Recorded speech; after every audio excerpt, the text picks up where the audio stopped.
Okay, good evening everybody. We're here at NanoLumens Visualization Studio in Las Vegas. It's InfoComm 2018. With me today we have two industry visionaries and luminaries, Ed King and James Keppel. Hi guys. Hello. Hello. Ed, tell us a little bit about yourself. We've already said that you're a Highstreet Collective co-founder. Tell us a little bit about the business. Yeah, so Highstreet is, we were founded about a year ago, and we are basically consultant practitioners. And so we oftentimes work with brands and we work with retailers to help them really innovate the whole experience and create opportunities to get people off the couch and back into the store. Okay, and James? As Adrian mentioned, I'm a guest experience design consultant and author. We tend to focus on sports and retail and mixed-use environments, although we've touched a lot of museums and educational environments, that sort of thing. And my approach is to really look at the holistic experience, everything from how you learn about a place to how do you buy your tickets, how do you park, how do you do all those functional things, and in the end come away with a place that really touches you intellectually and emotionally, so that you go out in the world and you tell other people that they should be part of that experience. Okay. Now, James, so that the audience here understands a little bit more about what you do, I'm going to ask you what one of the things you've worked on which you're most proud of that they would necessarily know about. Well, I'm in Las Vegas, so I have to be careful, but the San Jose Arena, the home of the Sharks, now known as SAP Center, I've been working with them for about 20 years. We've got over 1,500 digital surfaces in the building, obviously a complete event production system, and it's really been kind of a laboratory for, over the years, trying different things out, having the building grow with us, and having the broadcast system, both on the event side and the experience side, learn how to talk to each other and coexist. And Ed, the same question to you. Hold the mic quite on your chin, on the nice little hairy bit. Yes, sir. Hello. Can you hear me now? Excellent.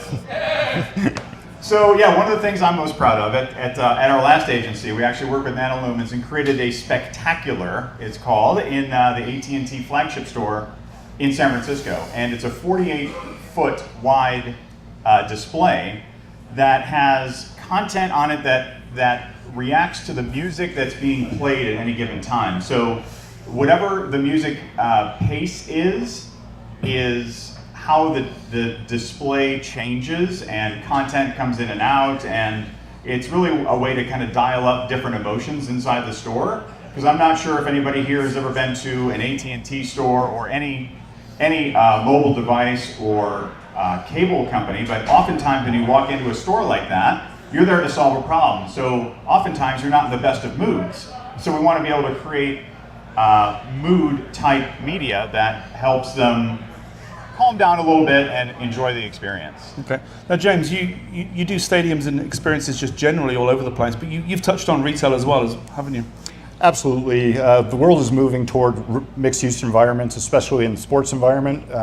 We're building cities now. We're not just building stadiums and arenas out in a sea of surface parking. They're integrated with retail, hospitality, hotels, literally everything.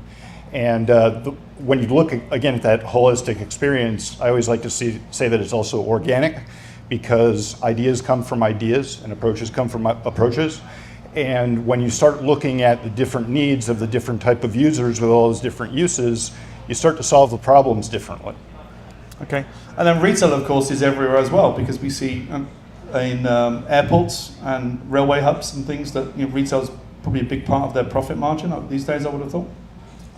Yeah, retail is huge. It's obviously in malls. In the U.S., malls are declining, but I just got back from Toronto, and malls are actually kind of thriving over there at this time. So it just depends. Like, some of the people in our industry say retail isn't dead. Boring retail is dead. And so how do you create?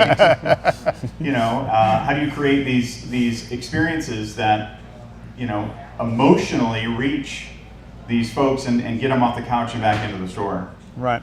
Now, there's something you talked about. You have this thing with the age of intimacy.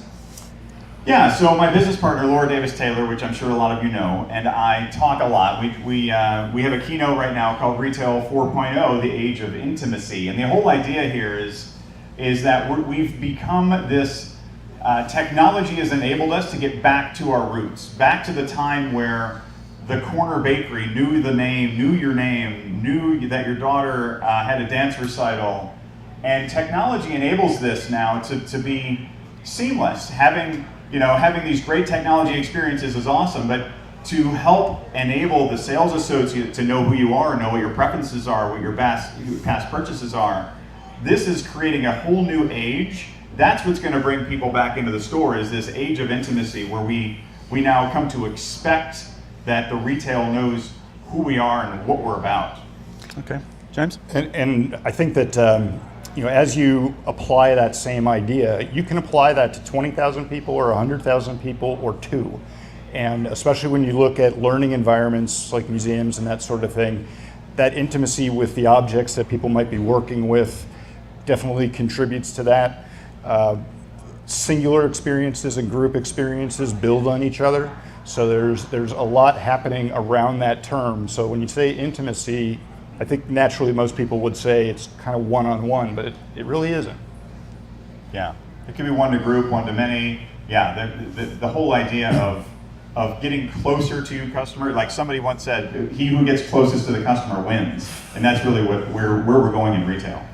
Now, James, I've heard you say many times in presentations about this knocking down of the US stadiums and building afresh all the time, which I follow NFL and I follow NHL, and I see that the stadiums seem to be built for billions and billions of dollars, but there are always new things, new sites. You talk about in Europe where they're doing things completely differently.